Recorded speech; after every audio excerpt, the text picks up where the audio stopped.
Commission of India आज की तारीख में इलेक्शन कमीशन ऑफ इंडिया नहीं है, वो इलेक्शन कमीशन ऑफ मोदी है।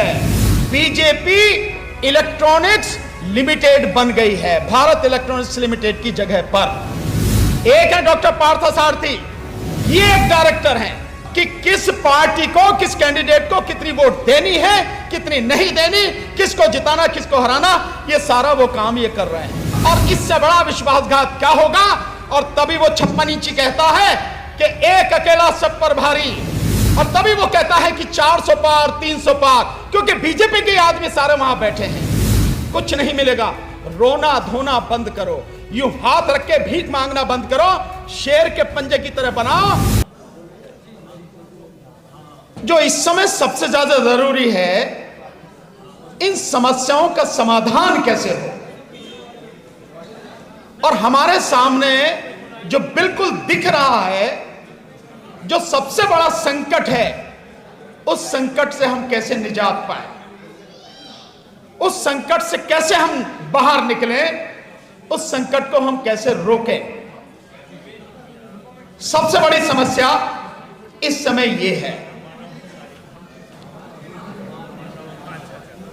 और मैं समझता हूं कि इस समय जो आपातकाल है वो एक ही है कि किस तरह से मोदी को उसका सच दुनिया के सामने लाके उसका पर्दाफाश करके ईवीएम को हटा के उसे सत्ता में आने से रोका जाए। इसके अलावा दूसरा मुझे नहीं लगता कुछ भी है। अगर हम ईवीएम को रोक पाए तो निश्चित रूप से हमारी जो बाकी दिक्कतें हैं, बाकी समस्याएं हैं, उनका समाधान का रास्ता भी निकलना शुरू हो जाएगा। लेकिन पहले हर सूरत में ईवीएम को हमें रोकना पड़ेगा। और 2024 का चुनाव किसी कीमत पे भी ईवीएम से ना हो पाए, इसके लिए लड़ना पड़ेगा। मैं लड़ाई की बात कर रहा हूं, केवल सुनने की नहीं, लड़ना पड़ेगा। और लड़ाई सड़क पर होती है, लड़ाई बंद कमरों में नहीं होती, घर में बैठ के नहीं होती, केवल सुनने से नहीं होती, सड़क पे आके कदम से कदम और कंधे से कंधा मिलाकर संघर्ष करने से होती है। अगर 4 महीने, आने वाले 4 महीने, आज 30 जनवरी है, कल 31 और उसके बाद में फरवरी का महीना शुरू हो जाएगा। गिनती के 4 महीने इस देश के लोग अगर ईमानदारी से लड़ लिए, ईमानदारी से, तो इस देश का इतिहास ही कुछ और होगा। जो वो रचना चाह रहे हैं उससे बिल्कुल उलट होगा अगर ईमानदारी से आप लड़ लिए तो।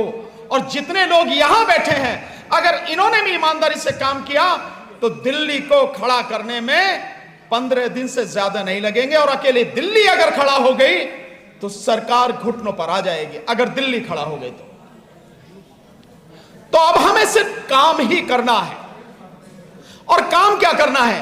वो सच्चाई जो धीरे धीरे हम लोग बता रहे हैं, वो सच्चाई जो धीरे धीरे करके सामने आ रही है, वो सच्चाई कि इस देश में एक इंडिपेंडेंट इलेक्शन कमीशन हुआ करता था, वो आज की तारीख में इस देश के प्रधानमंत्री का गुलाम बन चुका है। उसकी जेब में रखा हुआ, पॉकेट में रखा हुआ सामान बन चुका है। उसको, उस रिश्ते को दुनिया के सामने बताना है। वो क्या है रिश्ता? हमने बाकायदा आरटीआई के माध्यम से खुलासा करके बताया कि सरकार और इलेक्शन कमीशन बिल्कुल एक हैं, कहीं भी अलग नहीं है। जबकि इस देश के संविधान ने अनुच्छेद 324 के तहत इस देश के लिए एक इंडिपेंडेंट, पूरी तरह से स्वतंत्र इलेक्शन कमीशन बनाया था। और वो पूरी तरह से स्वतंत्र रहे, उस पर किसी का दबाव ना हो, कहीं से भी कोई उसको छेड़ ना सके, उसके लिए सारे संवैधानिक प्रावधान किए थे।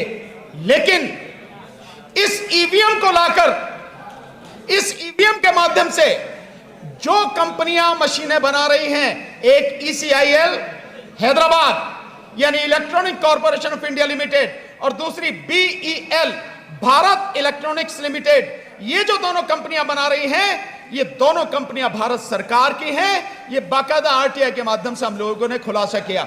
और आज एक और खुलासा किया है, बल्कि वो कई टीवी चैनल्स पर लगातार चल रहा है। और वो खुलासा ये है कि ये जो आपकी कंपनी है ना BEL, भारत इलेक्ट्रॉनिक्स लिमिटेड, जो सॉफ्टवेयर डेवलपमेंट का काम कर रही है और सॉफ्टवेयर को और उस चिप को दोनों को असेंबल कर रही है, ये बीजेपी की एक तरह से संस्था है, बीजेपी की, भारत सरकार की नहीं। वो क्या है खुलासा कि जो BEL कंपनी है, इस BEL कंपनी में कुल 7 डायरेक्टर हैं और उन 7 डायरेक्टरों में से 4 बीजेपी के पदाधिकारी हैं। 4। तो BEL कंपनी जो है, भारत इलेक्ट्रॉनिक्स कंपनी लिमिटेड जो है, BEL न रह के आज की तारीख में बीजेपी इलेक्ट्रॉनिक्स लिमिटेड बन गई है, भारत इलेक्ट्रॉनिक्स लिमिटेड की जगह पर। यानी कि जो कंपनी मशीन बना रही है उसमें कौन व्यक्ति है? उसमें भारतीय जनता पार्टी के लोग हैं और 4 लोग हैं। मैं उनका नाम बताता हूं आपको कौन कौन है। एक है डॉक्टर पार्थसारथी, ये ओबीसी जो मोर्चा है बीजेपी का, उसके नेशनल सेक्रेटरी हैं, ये एक डायरेक्टर हैं BEL के। दूसरे हैं ये मनसुख भाई, श्यामजी भाई कचारिया, ये राजकोट से है और राजकोट में बीजेपी का डिस्ट्रिक्ट प्रेसिडेंट है, ये बड़ा बिजनेसमैन है, साइंस का विद्यार्थी है, ये उसका डायरेक्टर है।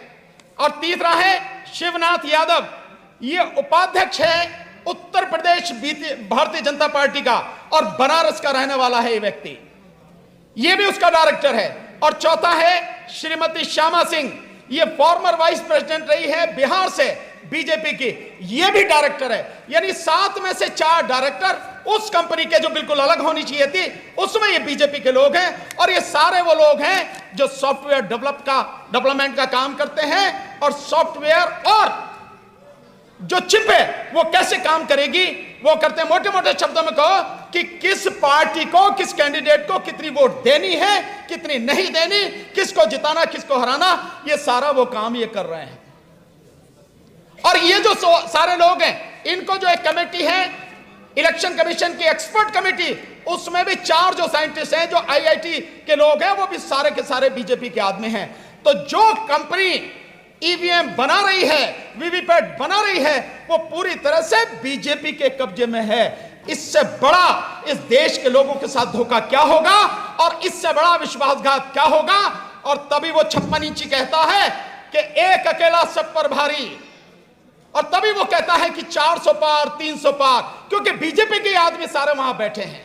इस बात को मैं आप सबसे कहूंगा, सबको जाके बताओ कि इलेक्शन कमीशन ऑफ इंडिया आज की तारीख में इलेक्शन कमीशन ऑफ इंडिया नहीं है, वो इलेक्शन कमीशन ऑफ मोदी है और हर जगह उनके आदमी बैठे हैं।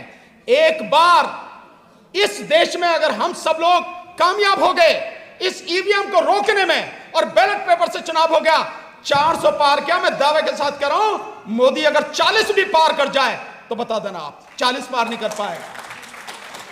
लेकिन यह बात हम सबको, अपने परिवार के लोगों को, अपने रिश्तेदारों को, अपने मोहल्ले वालों को, अपने जितने भी समाज के लोग हैं और लोग हैं, उन सबको बताना है कि आज की तारीख में इलेक्शन कमीशन नहीं है। और इसीलिए इलेक्शन कमीशन, जब से हमने EVM का मुद्दा उठाया और जंतर मंतर पर 6 तारीख को डेमोन्स्ट्रेशन करके दिखाया, उसके बाद से 40,000 वैन इलेक्शन कमीशन की घूम रही है अलग अलग जगह पे EVM का प्रदर्शन करते हुए। और उन वैन पे क्या लिखा है? उन वैन पे लिखा है मोदी की गारंटी। वैन किसकी है? इलेक्शन कमीशन की। EVM किसकी है? इलेक्शन कमीशन की। लेकिन मोदी की गारंटी, तो साफ है कि मोदी के ही हाथ में सब कुछ है और जब सब कुछ उसके हाथ में, इसीलिए गारंटी वो दे रहा। ये हम सबकी जिम्मेदारी है, नहीं तो तुम्हारी आने वाली नस्लें नहीं बचेंगी, किसानों की फसलें नहीं बचेंगी।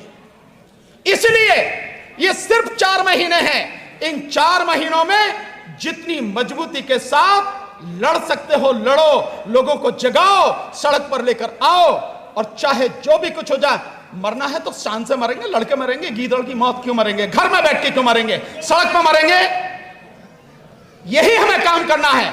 अगर ये कर पाए तो हम अपने बच्चों के सामने आंखें मिलाकर खड़े हो सकेंगे, अपने बच्चों का भविष्य बचा पाएंगे। अन्यथा बचेगा कुछ नहीं, कुछ भी। ये हम जातिगत जनगणना की बात करते हैं, मेरा बार बार ये रहा है काहे को जरूरत है आपको इनसे कहने की कि तुम जातिगत जनगणना कराओ? अरे ईवीएम हटाओ, सत्ता में तुम खुद आओ, अपने आप जैसी चाहो जनगणना कर लेना, क्या दिक्कत है इसमें? जिस आरक्षण की बात कर रहे हो वो किसी कीमत पर आपको आरक्षण नहीं देंगे। ये निजीकरण, ये ठेका प्रथा, ये सब कुछ आरक्षण को खत्म करने का, हर वो ऑलमोस्ट इसे खत्म कर चुके हैं। कुछ नहीं मिलेगा। रोना